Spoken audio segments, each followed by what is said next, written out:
Дарението не е просто подарък и може да ти създаде сериозни проблеми. Много хора даряват имот, пари или кола на близък човек с мисълта всичко е наред, нали се разбираме. И точно тук започват проблемите. Според закона за задълженията и договорите, дарението е правна сделка. Това означава права, задължения и последствия.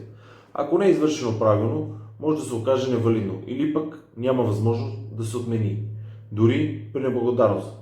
В закона е записано, че дарението може да бъде отменено, ако дареното лице не даде издръжка на дарителя, от която той се нуждае. Да, законът допуска отмяна, но само при конкретни условия.